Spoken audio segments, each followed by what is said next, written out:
What's up, Raider Nation? What is up, Raider Nation? We got Victory Tuesday because we celebrate victories all week here, especially when they're far and few between. We got with us a special guest, Mr. Chris Smith. You may know him from the Silver and Black. You may know him from running in the backfield and just destroying quarterbacks. And we want to get him back there. Yes, sir. Of course, you know my boy Dustin. But what's up, y'all? How y'all guys doing?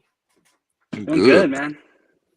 Feeling good, man. Feeling great. I wish I was out there with them boys on Sunday. But hey, look, we wish you were too. I'm glad to see you hear that? Doing anything, man. Give my man a deal. Dave Ziegler, get this guy a deal. I'm telling you, hey, I'm ready. Tell him I wake up and kick ass now. I do. There you go. This dude stays ready. For sure, man. But now, we appreciate you coming on. Appreciate you coming aboard. We've been talking about this for a while, just getting the player perspective and going over this. What better way to do it after a win? Obviously, it's been a rough season. There's been a lot of change, a lot of things happening. This team, they started out, last year was, all the turmoil and everything that happened, and then going from the playoffs to, a 3-7 start. What have you seen from this team? Because I know that you watch every game, right? Watch every game. Yes, I watch every game. And what I think the main thing is, man, it's a great team, man. I wouldn't put I would out of any team coming to the league this year, I would take the Raiders, and I'm not being biased or whatever, just because that's how talented they are. I felt Derek Carr is very rated quarterback. I've been knowing him since the Senior Bowl or whatever, but he's a great quarterback, great accuracy. As far as the D line, my brother, Max Crosby, Cleve Farrell, and Chandler Jones, all them, like they got it. You know what I'm saying? It was just, but I feel like the main thing is, and I think I've told Max this, and everything, that the main thing it is it's a very small error for between winning and losing. Mm-hmm. Paul Gunther, that was there with the Raiders, he used to have the saying when I was with the Bengals, there's a lot of games, there's more games that are lost than won in the NFL. So it's just, it comes down to those one or two plays where all short or whatever like that. But I think the main thing is just finish with them. I done watched every game, and it's about finishing, and that's what they did Sunday, is finishing. So hopefully they can get on a roll in the street, because they have all the time. And D, I don't know him personally, but I mean, I feel like I do, because he's going to be a Hall of Famer, obviously, easily. Great player, route runner, everything. It just, some of the stuff is just unreal. It's unfair. Yeah. He does out there. Cheat code. Hey, you see him out there, and No, it's and man, I mean, how you doing that? I don't know how he does it. Man. Chris, like you were saying, I'm crying like Chad Johnson did, man. Like, yeah. Out running, crazy, impeccable. So it's like they got our pieces. Josh Jacobs too. How can I forget him? I mean, heck, we got the same birthday. Josh Jacobs. How can I? But yeah, man, it's all the pieces, but it's about finishing. So hopefully, that we can stack another one in the left-hand column and everything, and man, and stuff, and get rolling though.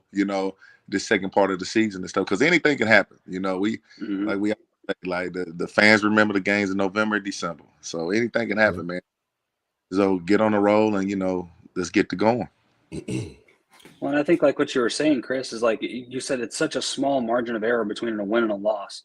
You look at all the games other than obviously the Saints game this season, it's all been single possessions.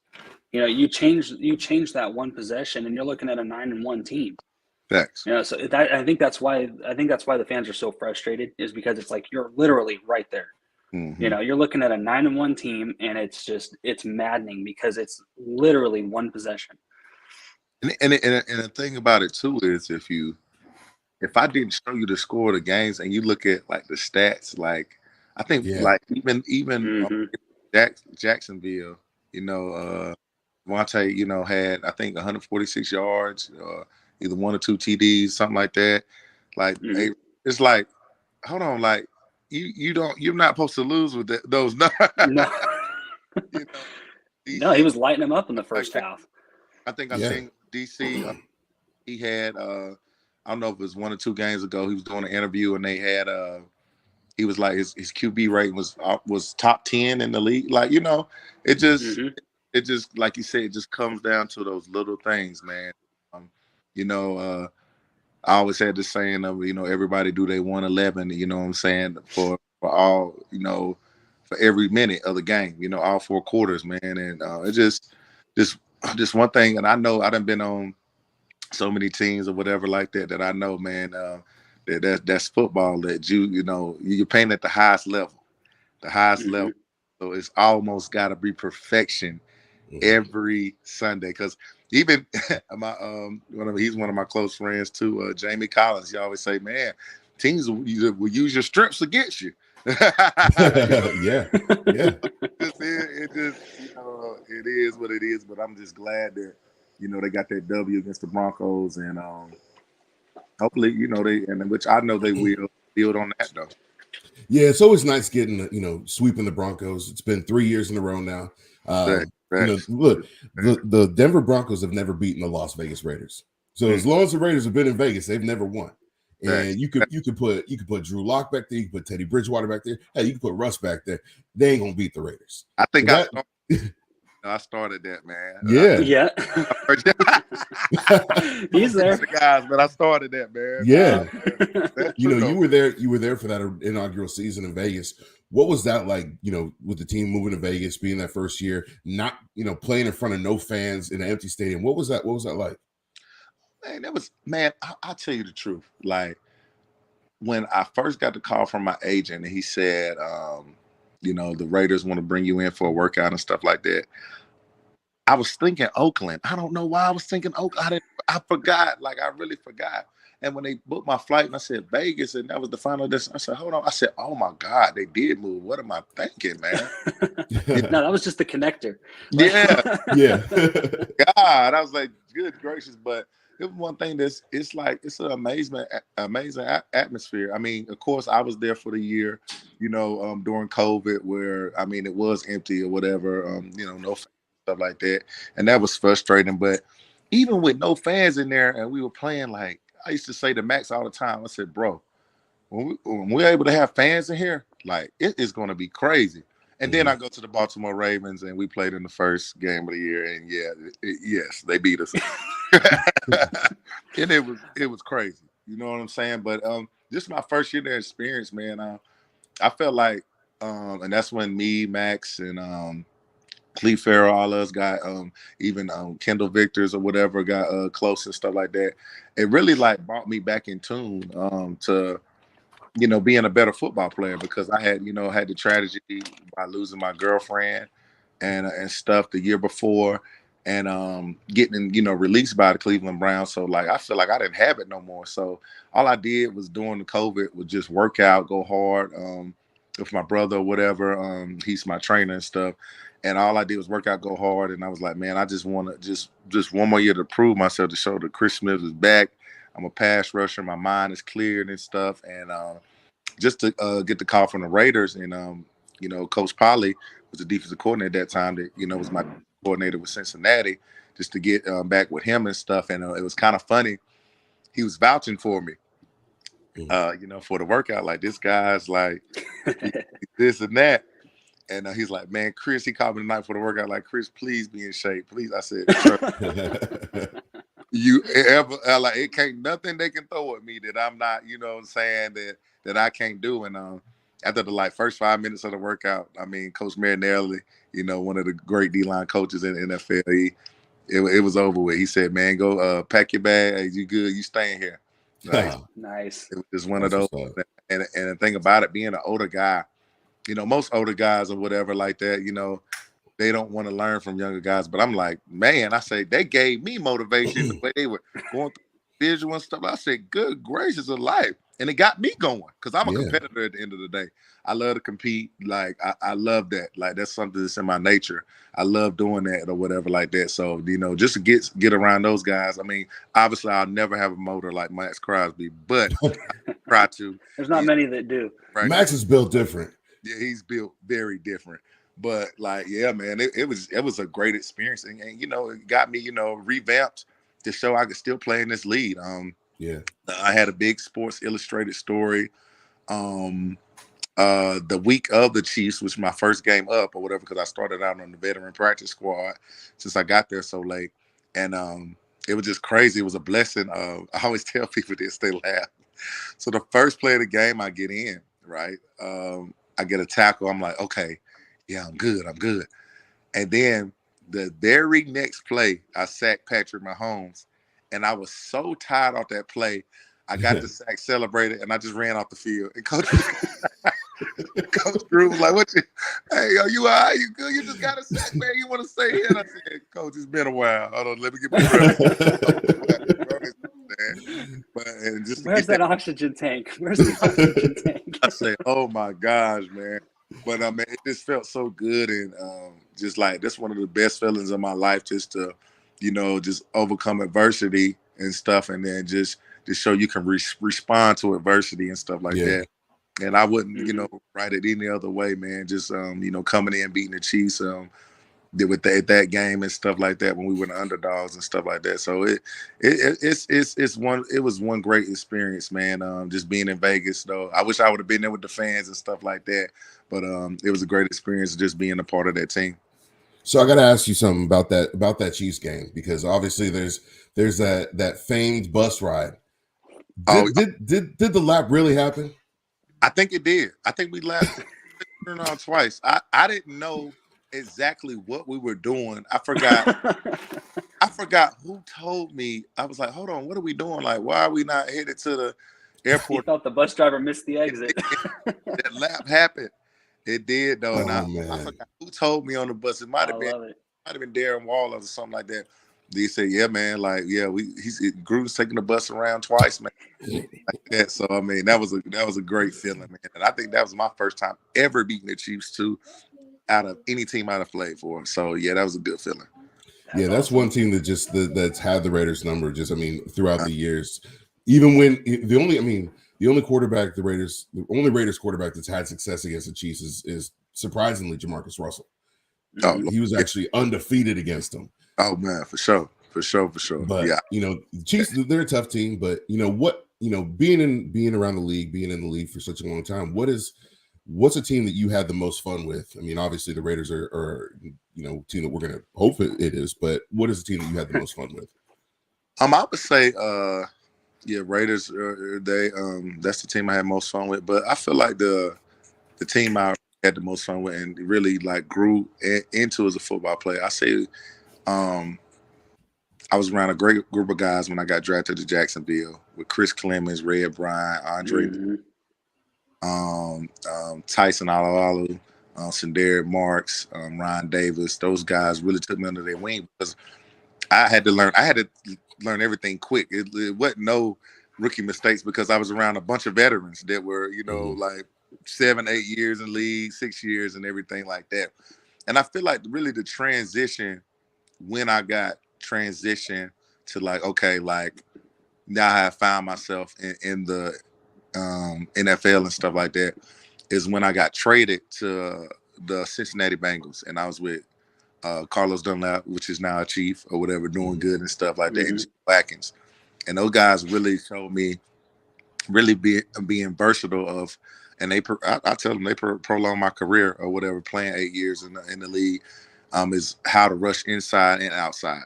And that's one thing about it that they had taught me. I hated it the first game. I said, bro, I could not do this. I'm an edge rusher.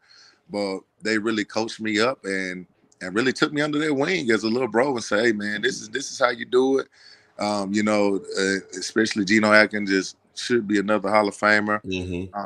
Chris, this is how you rush. Carlos is like a hell of a teacher, like teaching me, run game and things of that nature, and when to be more aggressive when in your pass rush, and when to now we got to play run and stuff like that. So that was like the biggest transition. I would have to get that both to Jacksonville and the Bengals. That because the Bengals got me to my second contract, and Jacksonville helped me get to that point where I can establish myself as a rusher in this league.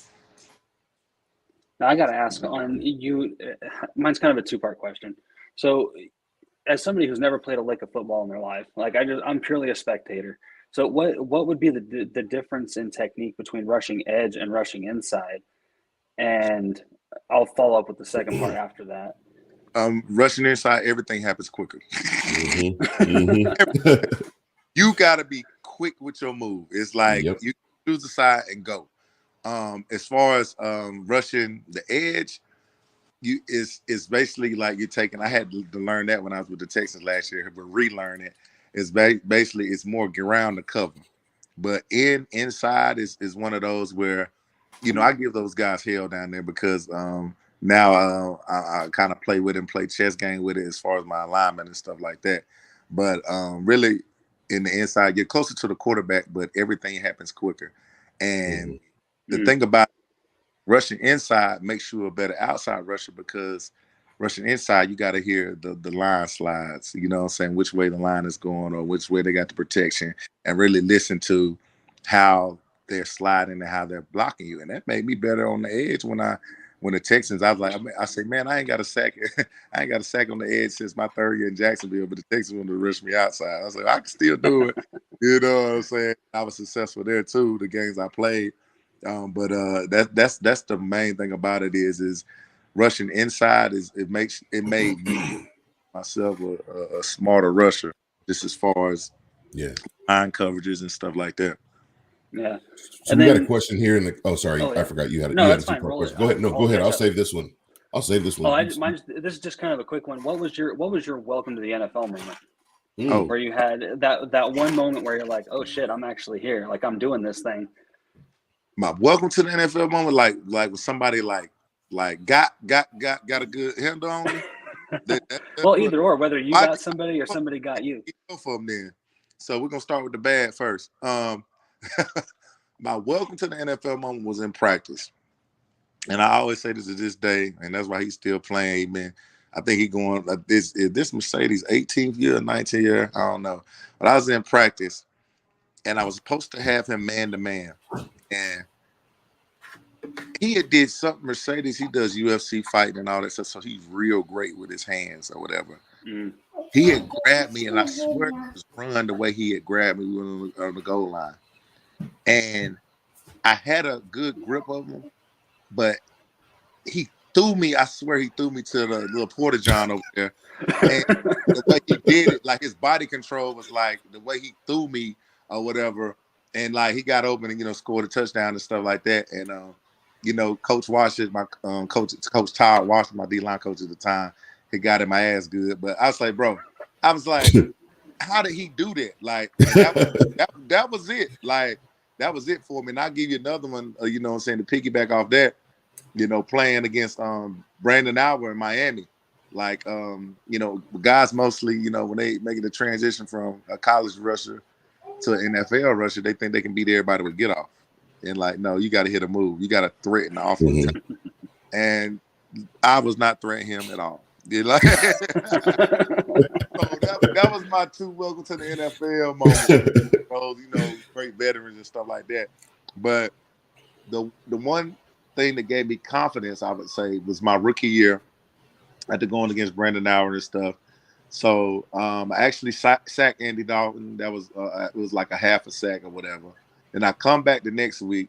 My confidence goes back down because I played Tyron Smith, the tackle, from the Cowboys or whatever like that. So I'm like, oh my God, do I belong in this league? Oh my God. But this is where my confidence got built up, even though we lost though. But I end up getting a sack force fumble against Andrew Luck, and then it went up from there, like that and everything. And I think I had like a sack force fumble, like a tackle for loss, and like 4 tackles or whatever, like that, and everything. Solid line. That was like my okay, like first. So you're like, I arrived. Yeah, like I can do this. Yeah, I can do this. I can do this. So that was, I would say that was the good and the bad. Okay, awesome. Okay.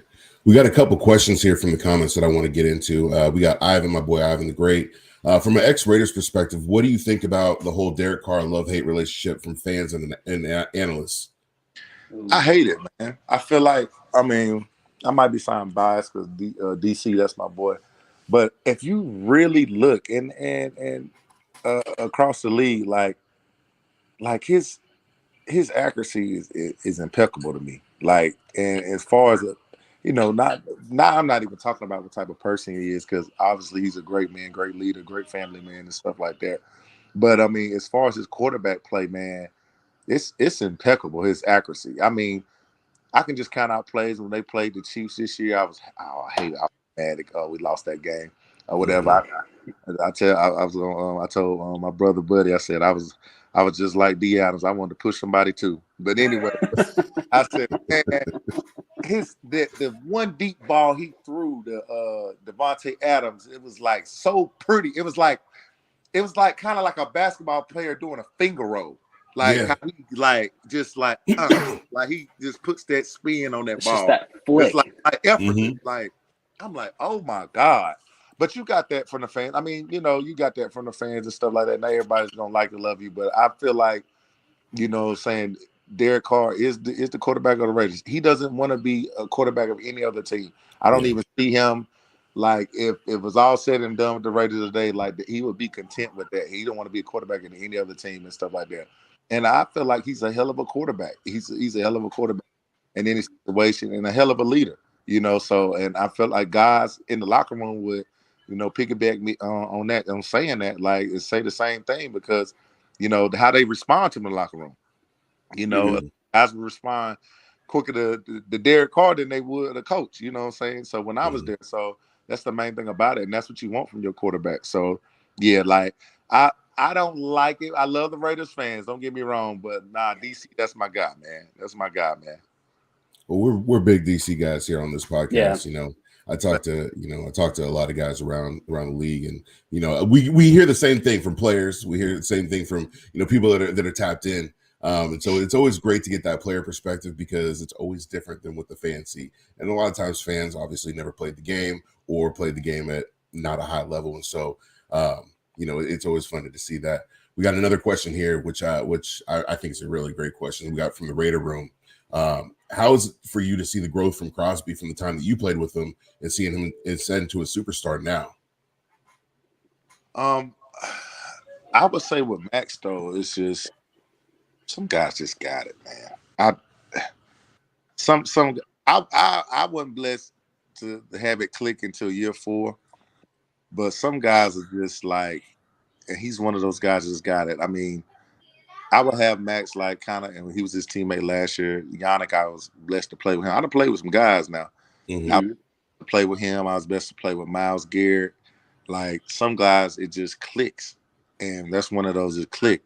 And the thing about it, from when I was there until the next year or whatever, I think this was third year, it was just like, it was just on another level.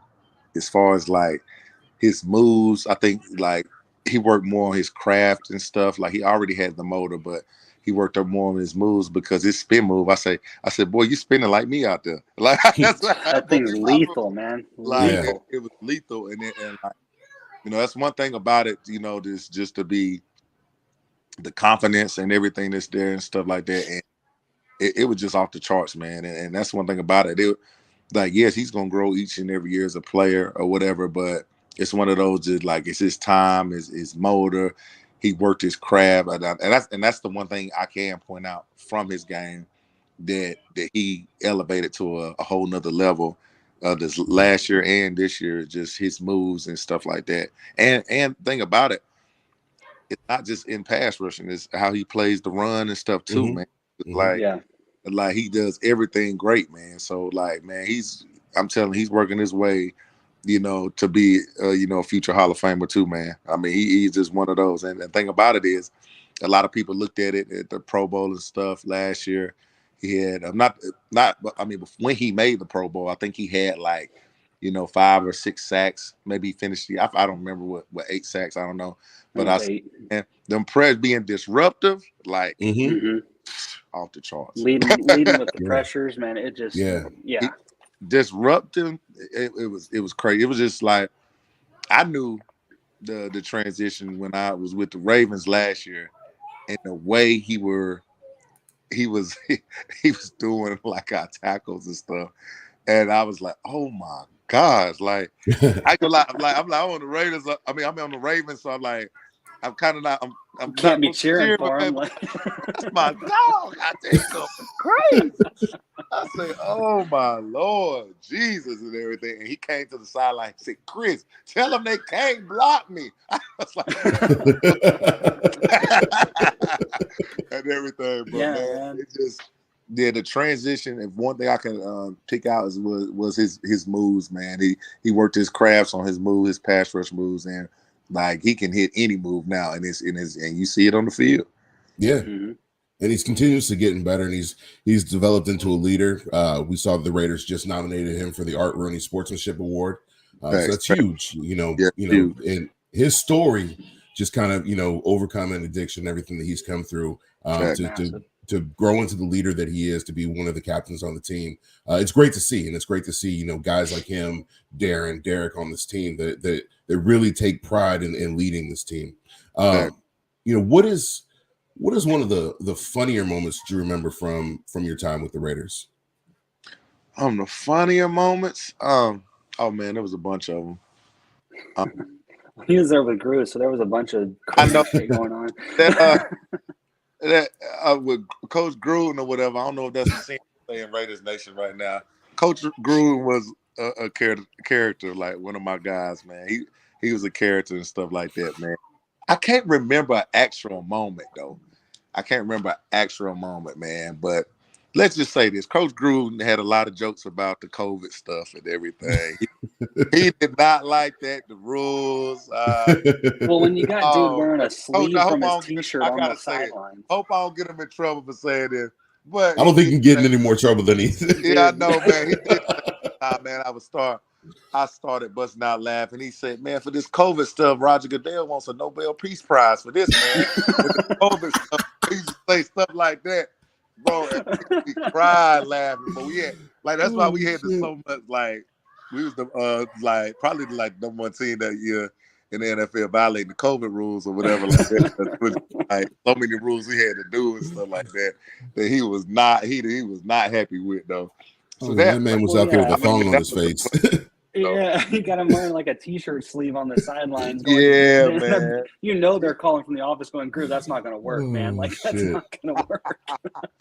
He was one of them, man. It was funny. Coach Gruden was a character, man. He was a character, though. Golly. For sure. But now, man. So we're seeing a lot of we were seeing a lot of reports around the locker room about the locker room, about we saw Derek talking about it, Devontae talking about guys not being bought in. I know that Nelson Aguilar had made some comments before when he was there that there was some maturity issues in the locker room. Did you see anything like that, or was there is that people taking too much into account, or what is that? I mean, coming from a veteran and stuff like that, when you're not, you know what I'm saying, winning, it's always something you could point at, like this and that and the third or whatever. Because I bet you if it was 9-1, if they were 9-1 and stuff like that, that would not be said.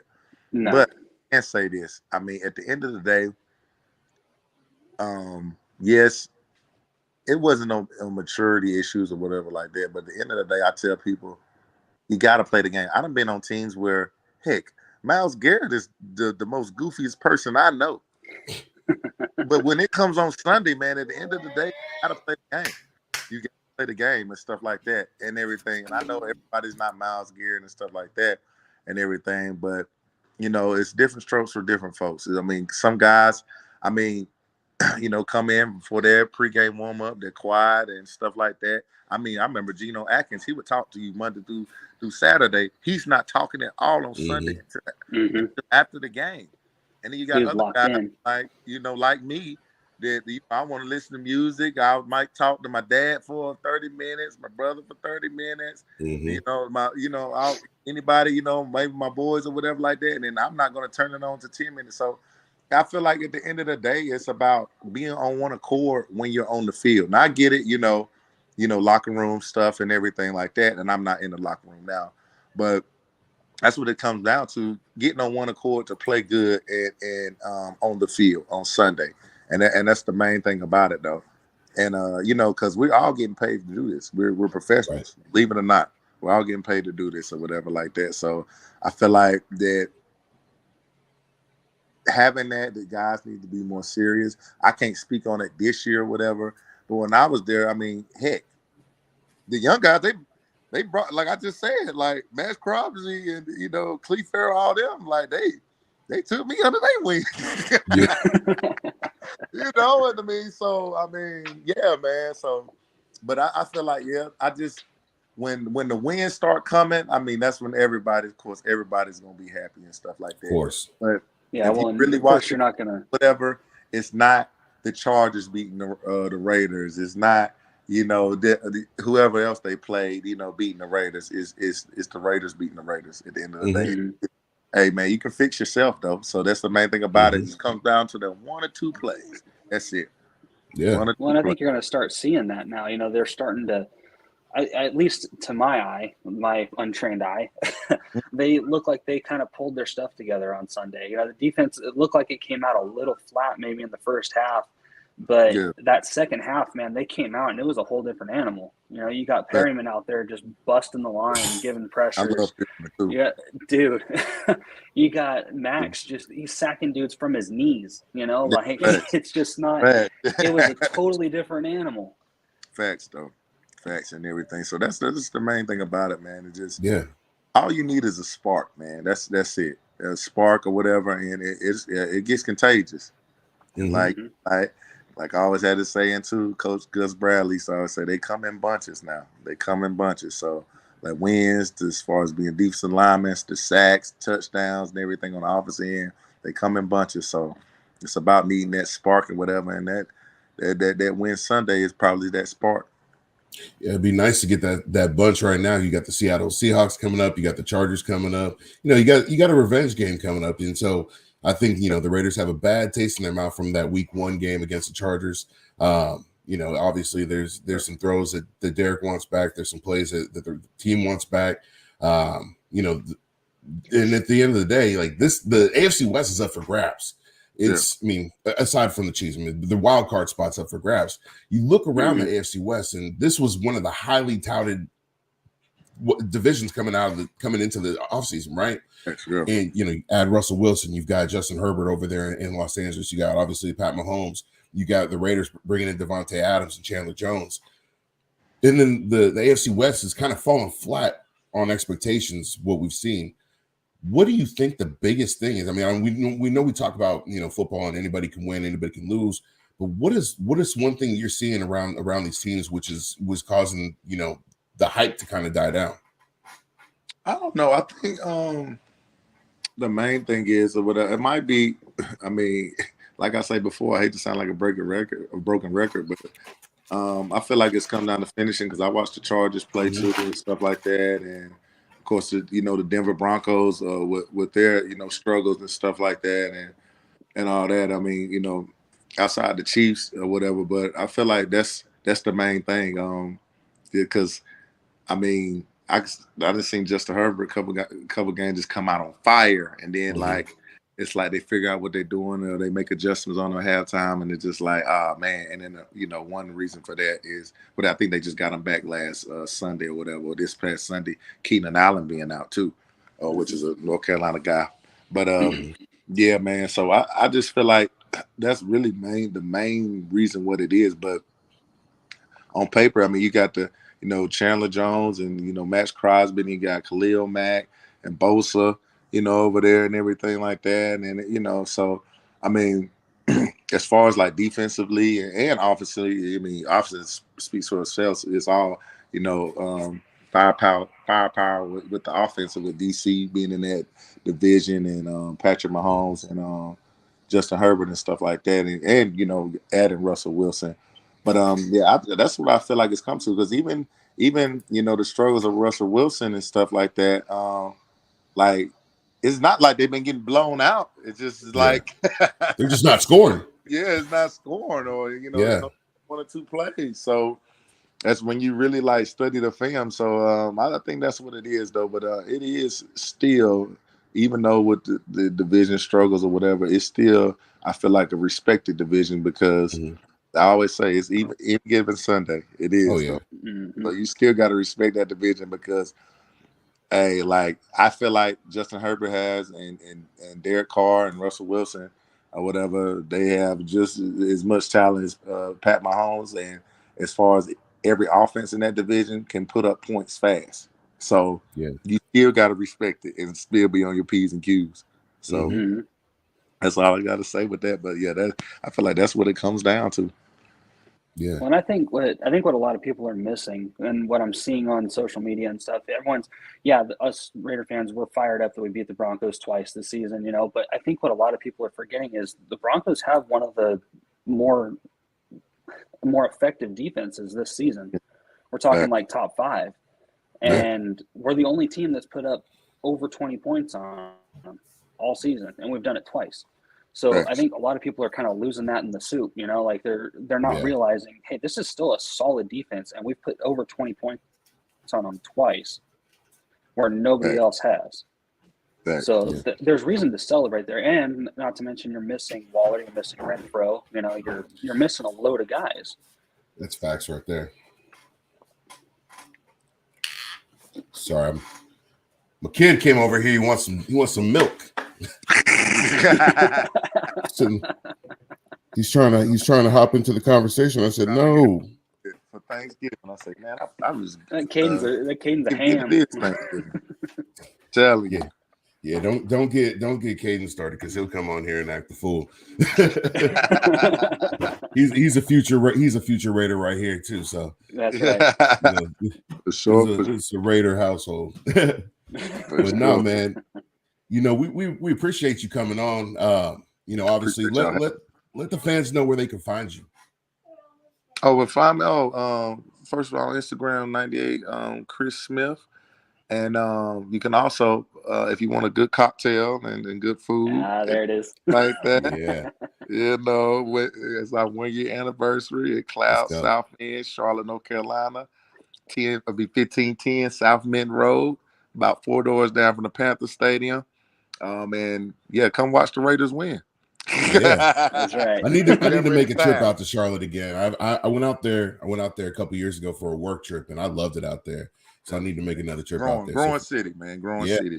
Beautiful city. Going good. Yes, sir. Yeah. So, sounds good. Yes, sir. And I got a drink saved for y'all too. That's okay.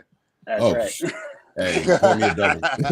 Hey man, I'm thinking we all need to find a way to get into Vegas and hang out and catch a game or something here pretty soon. Most definitely. Just let me know. You got my number. Just let me know. Yeah, let me I got you. I love Appreciate you guys. Appreciate y'all. Be a good time. Anything you want to leave anything you want to leave the fans with before we head out? Man, just keep believing, man. I say, just believe in this team. I know sometimes it gets weary and stuff like that, and the wins are not showing yet, but they're coming along. I say just build off of Sunday, man, and stay behind them, and go Raiders. You already know. Go Raiders. Go Raiders, Chris. Appreciate you, man. Right on, Chris. Thanks, for having me. All right.